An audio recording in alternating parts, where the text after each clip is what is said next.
Hey folks, welcome. Here we discuss real stories by real people. Today we have the story of a man whose ex enjoys a sweet dose of karma. Let's see how it goes. I, 37 male, was in a seemingly perfect relationship with my wife, 35 female, of 3 years. Despite the usual ups and downs, she stood out to me because of her kindness, sweetness, and caring nature. However, last year it came to light that she had been spending time at a coworker's place. The said coworker is a divorced guy with 2 children under 5. When it first came to light, she tried to bullshit her way out of it by lying, gaslighting, and manipulation. But I found support in this sub, and as of today, our divorce is ongoing. We had been together for a decade at that point, and she threw it all away for a single dad who, by the way, divorced because he cheated. Before I discovered the affair, I had noticed a shift in her behavior. She seemed less interested in spending time together, became grumpy whenever I wanted to hang out with her, and sometimes lashed out at me too. When I asked her about our relationship, she'd brush my concerns aside. This continued for a couple of months until AP's ex-wife reached out to me and exposed their deal. Despite some attempts at reconciliation and therapy, she continued to communicate with the other man behind my back. When I learned this, I dropped trying to play nice and filed for divorce. She flipped out and said I was ruining her life. Well, no shit, Sherlock.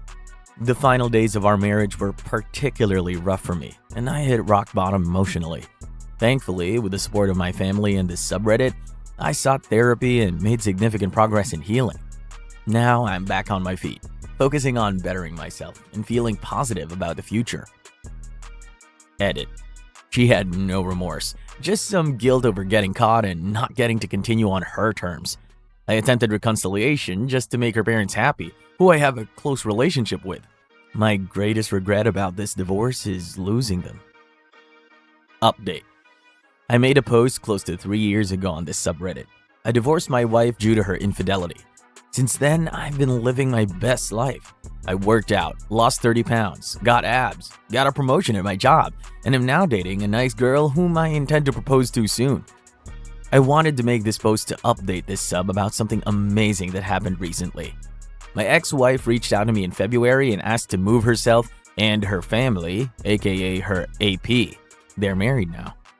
AP's 2 kids and her 3 months old into my rental house. She said finances are tight since there's 3 kids now and they're downsizing. Last Sunday, we signed the agreement, and now the family is living in my rental and paying me to keep their affair afloat. She now lives in the same rental house she used to collect revenue from, with 3 kids, 2 of which aren't even hers. We had a 4-bedroom apartment in a quiet neighborhood which we sold during the divorce. I have since bought a nice house with a big backyard and an amazing lake view, albeit a bit distant from the lake. I've upgraded. She downgraded right down to the poverty line. I might be a petty arsehole, but I feel pretty content in how things turned out. Edit. Rental house wasn't a property of our marriage. It was my maternal grandma's house. We used the income to go on vacations frequently, so she didn't actually collect its revenue. More like used it through me. Story 2.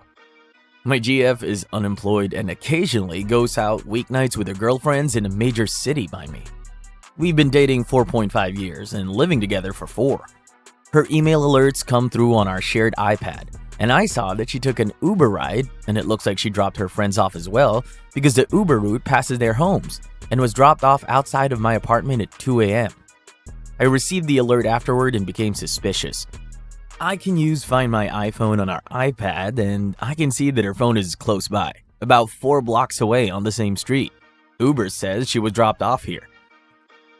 Where I live, it's all dense apartments, and I can't just walk over there to see what's up. It's likely there are several apartments in the building where the GPS says she is. And the GPS could also be off by a building or 2 on either, say, front or back. I'm freaking out. I've called and texted beginning at 4:45 a.m. with no reply. I've called each of her girlfriends twice and no one has picked up. I'm so worried. Is she okay? Is she cheating? Seriously, guys, any advice right now would be really helpful to me. My heart is beating out of my chest. Do I call her more? Do I wait? Do I call the police? Okay, so here's the update. Her friend called me at 9 a.m. and sounded frantic. OMG, your GF came back to my place last night and just fell asleep. We both got really drunk. So sorry that no one called or texted you. But I knew this was a lie, because this friend's apartment is nowhere near the apartment 4 blocks up the road from me. I have no idea whose apartment this is. I said that's okay and asked to speak to my girlfriend, but was told I couldn't because she just left. Typically, it should take about 20 minutes to get from friend's apartment to my apartment. More than an hour goes by and still no girlfriend. I decided to call her, and I could hear that beep at the end of her ringtone, signaling to me that she's on the other line with someone. I watch her on Find My iPhone leave the mystery apartment, stop on a street corner for about 15 minutes, then proceed to walk a different route. What she was doing was buying some groceries. So when she finally did walk in at 10:15 a.m., her excuse was, sorry, the shuttle was super slow today. Plus, he stopped to get some fresh fruit. No apology or anything. She's acting like I'm a psychopath for caring where she had been all night, even though it's uncharacteristic for her to stay out all night. In fact, she usually calls me or texts me when she's on her way home from the city. Okay, so we go inside and I say, tell me about your night. She goes, we just went to the club, that's it. I asked if they stayed there all night and she told me that she stayed there pretty late. This is another lie. Uber says she was picked up from the club at 1:50 a.m. and clubs here close at 4 a.m. On a typical night, she'll come home between 3 to 4 a.m. So I asked if they went anywhere else. No, we were pretty drunk, so we went straight from the club to my friend's apartment. When I got there, I passed out on the couch. This makes absolutely no sense, because the Uber receipt states clearly that she was dropped off at my apartment.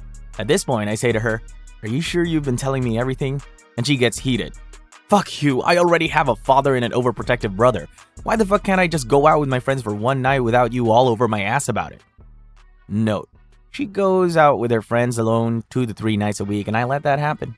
It's not like she doesn't constantly go out with them. At this point, I tell her about the Uber ride receipt and show her screenshots of the Find My iPhone application. I show her a journal of the things I attempted to do to get in touch with her and explained how worried I was. The response? Fuck you! Why the fuck are you accusing me of shit? I constantly try to tag myself on Facebook and it shows up at the wrong location. My phone is all fucked up anyway. I'm not lying, I went to the friend's apartment. Okay, so why does Uber have confirmation that you were dropped off here? And this is where the story breaks apart. Well, we dropped all of the girls off at the apartment first, then Uber took me here. But I couldn't find the apartment keys anywhere, so rather than calling you and waking you up or ringing the buzzer to get in, I decided to just walk to the friend's apartment. Bullshit. She was in a simple club outfit with no jacket. It was 14 degrees last night. The streets and sidewalks here are literally sheets of ice. There's no way she walked a 35-minute walk at 2 a.m. in 6-inch heels. In those conditions? Through the ghetto? In 13 degrees? No chance! She tells me I'm an asshole and needs to believe her. She tells me she's telling the truth. She even says, check my phone. And miraculously, there was no call log of whoever she was speaking with from around 9:45 a.m. when I tried calling. And there's a full text convo of her speaking with her friend about how they spent the night at friend's apartment. Mind you, these texts are all sent during the time period where I see her on Find My iPhone leave the apartment and hang out on a random corner. These girls were straight plotting. So I calmly told her that I'm not buying it and that I'm ending the relationship immediately. I packed a large bag in front of her with my clothing, laptop, and am leaving within the next half hour. She's basically pretending this isn't happening. She's acting cool about it. She's just saying in normal speaking voice, well, if this is what you want to do, I won't stop you. So that's that. I think that she thinks I'm going to bitch out at the last moment and stay. I think she thinks she can push the limits and win. I'm not wrong, right? If Find My iPhone says you're up the block, don't tell me you stayed in a 10-minute car ride away. The GPS is not inaccurate. This is fucking reliable science. I don't know what will happen to me from here on out. I've got a 6-month expensive gym membership I need to deal with. We had a mountain trip and Florida trip planned within the next 30 days. Plus, all of our friends overlap. In any case, I don't know if she cheated, but I'm 99.999% certain that she stayed somewhere else and is actively trying to cover it up. She's actually trying to place the blame on me for being possessive. I was called a psycho and a stalker, and she's acting like it doesn't even matter if I leave. If you've got no criticism or kind word for me as I start my new life, please comment. I'll come back on once I get to my parents' house later this afternoon. My plan is to live there until I can figure out new living accommodations. Finally, thank you all for the advice and tremendous amount of support this AM. I was in a really bad place and don't know what I would have done without subreddit relationships. I felt like I was having a panic attack. Thank you all from the bottom of my heart. This is why men shouldn't take on dead weight. She was unemployed but had no problem bar hopping 2 to 3 times a week with OP's money. And top of that, she had the audacity to cheat and lie to OP's face. The whole group of women are toxic, manipulative liars. Good riddance.